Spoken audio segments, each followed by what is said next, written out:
Like the more I hear our conversations, the more clear it becomes that we're pursuing freedom at a very superficial level, like the freedom to have more means, more time, more First of all, access.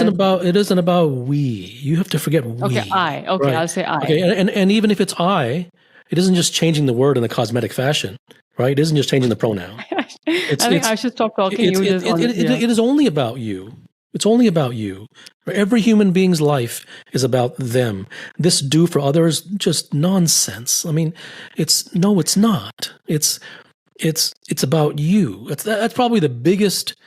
That's probably the biggest poison that Buddhism has created is compassion for others and this for others and seek enlightenment for others. It's all garbage. You can't do that for others. Like others are inspired by seeing the Buddha, therefore they want to achieve it themselves. And Buddha do it for anybody. Like you can't. Like that's just pie in the sky. Just it's illiterate garbage. What I was asking earlier is from like freedom at the superficial level, and from what I understand of your teachings, freedom is about, or is what you experience when you discover the truth. Would that be correct? Yes and no. Because that sounds like so I think whenever anyone comes to my work, I think there are some universals. And these are the traps that everyone's going to fall into.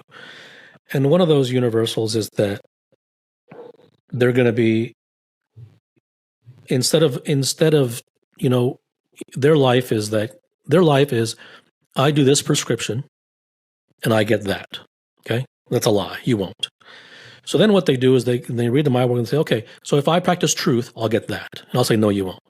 In fact, I hope you don't. I hope, I don't even believe in hope, but in this case, I'll use it. I hope that if you practice truth to get something, I hope you never get it. Because it isn't transactional. It isn't real. It isn't genuine. I mean, that's like, and you can understand that.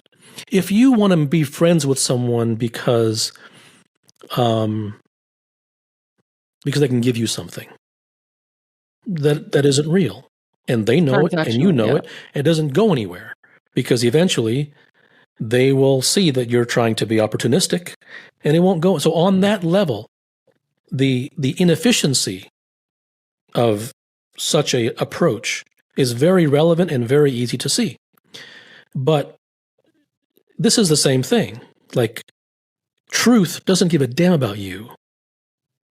I mean, the influencers may care about you, but they only care about you so that you'll follow them, right? Because they'll read their book and then you'll read their work and you'll say good things about them and that's the only reason. They don't care about you as like personally, right? No one cares about you. No one gives a damn, besides maybe your parents, right? So, like, everything has to be seen for what it is. Going through life with all these illusions, so-and-so cares about me, and so it's just not true. So, but is that I'm not saying that you should see that reality. What I'm saying is that to do something in a mechanical way is nonsense. And it doesn't bring results, nor should it.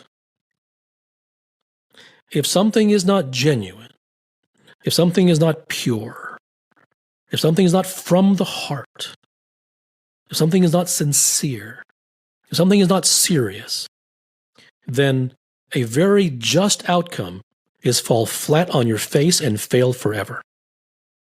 Very well. I'm also very intrigued by your ideas on indifference and detachment. Like, how does one balance this? There's no balance. What I was asking is this dance between desire for achievement and being indifferent or detached. But there's no balance. That's still asking about balance. You can't balance those things. So balance is a complete farce. It's a concept. Once again, everything is conceptual. If the attempt, That's why all these spiritual teachings and self-help teachings, they just fall flat on their face. You can't try to detach.